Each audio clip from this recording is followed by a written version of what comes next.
పిఠాపురం నియోజకవర్గాన్ని గెలిపించిన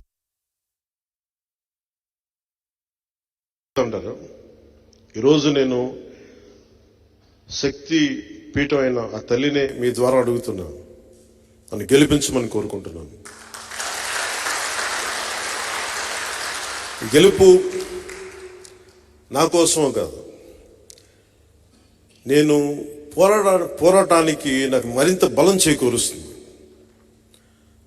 ఉప్పాడలో ప్రతిసారి రోడ్డు కోతలకు గురై ముఖ్యంగా మత్స్యకార కుటుంబాలు ఎంత నలుగుతున్నాయో తెలుసు. వీటన్నిటికీ ప్రతి సమస్యకి నేను ఎక్కడికి పారిపోను. దీన్ని ఒక మోడల్ నియోజకవర్గం చేద్దాం ఆంధ్ర రాష్ట్రానికి. ఆంధ్ర రాష్ట్రానికి ఒక మోడల్ నియోజకవర్గం. ప్రతి ఒక్కరూ ఇక్కడికి వచ్చి ఇది ఎలా జరుగుతుంది అభివృద్ధి అనేది తెలుసుకునేలాగా ఉపాధి అవకాశాలు కానీ, విద్య అవకాశాలు కానీ, వైద్య అవకాశాలు కానీ, నిజంగా ఒక అభివృద్ధి ఎలా ఉంటుందో ఒక ఎమ్మెల్యే నిజంగా తలుచుకుంటే అభివృద్ధి అనేది ఎలా ఉంటుందో నేను మీకు చేసి చూపిస్తాను. మనస్ఫూర్తిగా చెప్తాను.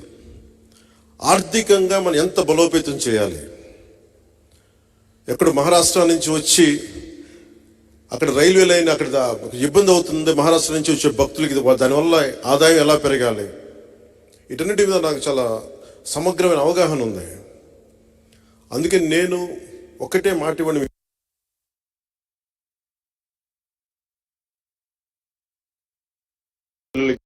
అలాంటి ఓట్లు కూడా పిఠాపురంలో ఎక్కువ ఉన్నాయి. పిఠాపురం మధ్య తరగతి మనుషులు ఎక్కువ. అక్కడ కడుపు కాలే మనుషులు ఎంత ఉన్నారో, ఎందుకంటే మధ్య తరగతి మనిషి అన్ని అర్థం చేసుకోగలడు. కడుపు కాలిన ఒక మత్స్యకారుడి బాధ అర్థం చేసుకోగలడు. తనకేమో పాలసీస్ ఏమి ఉండవు, తనకి చేయూతనిచ్చే పథకాలు తనకి ఏమి ఉండవు. తన కష్టం మీద తన బతకాలి, అన్నిటినీ అధిగమిస్తూ ముందుకెళ్ళాలి. అలాంటి మధ్యతరగతి మనుషులు ఎక్కువ ఉన్న పిఠాపురం ఇది. విద్యా సంస్థలు కానీ నిస్సహాయంతో ఇసుక తవ్వేసుకుంటూ వెళ్ళిపోతుంటే నిస్సహాయంగా చూసే ఎంతో మంది పెద్దలు నేను చూశాను. అక్కడ నా దగ్గరికి వచ్చి మాట్లాడుతూ ఉంటే నాకు అనిపించింది, అరే నేను కనుక ఉండంటే కొంచెం ఏదన్నా చేదోడు వాదోడుగా ఉండేవాడిని, ఇంత ఇసుక దోపిడీ లేకుండా చూసేవాడిని అని అనిపించింది నాకు. ఎవ్వరూ మన సహజ వనరులను ఎవ్వరూ దోపిడీ చేయకుండా అవసరం మేరకు తీసుకునేలాగా అడ్డగోలుగా తవ్వేయకుండా ఎక్కడో పిఠాపురాన్ని భయపెడతానంటే దానికి నేను అండగా నిలబడతాను. అంటే మీకు ఇప్పుడు పెద్దిరెడ్డి గారి అబ్బాయి మిథున్ రెడ్డి గారు సంపూర్ణంగా నన్ను నిలువరించే బాధ్యత ఆయన తీసుకున్నారంట. అంటే ఇది ఎందుకు చెప్తున్నానంటే, ఒక సందర్భంలో నేను ఆయన్ని ఢిల్లీలో కలిశాను. ఆ మాటల సందర్భంలో ఆయన అన్న మాటలు ఏంటంటే, వాళ్ళ నియోజకవర్గంలో చిత్తూరులోని వాళ్ళ పీలేరు నియోజకవర్గంలో మేము ఎన్ని కష్టాలు పడైనా సరే, ఎంతమంది ఎదిరించైనా సరే మేము బయట వాళ్ళు మేమే కాపాడుకుంటాం ఆ నియోజకవర్గాన్ని అని చెప్పారు. ఇంకెప్పుడు నేను రానివ్వరండి. అక్కడ మన పార్టీ కోసమే పోయినసారి ఒక యాదవ సమూహాలకు చెందిన ఒక యువకుడు మన పార్టీ తరఫున పోటీ చేస్తే పాపం చాలా భారీగా నామినేషన్ వేశారు, కానీ ఎలక్షన్ ఓడిపోయారు. మీ ఓట్లు బాగానే వచ్చినాయి. కానీ మొన్న ఈ మధ్యన ఆయన మన పార్టీ నుంచి వెళ్ళిపోయారు, వచ్చిన ఎలక్షన్లు అయిపోయిన తర్వాత. కానీ సొంతగా పార్టీ పెట్టి ఆయన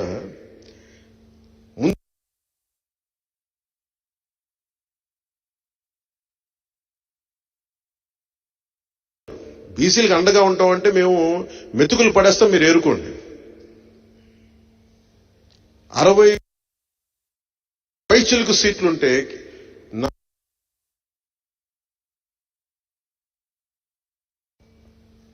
వీళ్ళు కూర్చోబెట్టి బీసీ అండగా ఉంటామని చెప్తారు.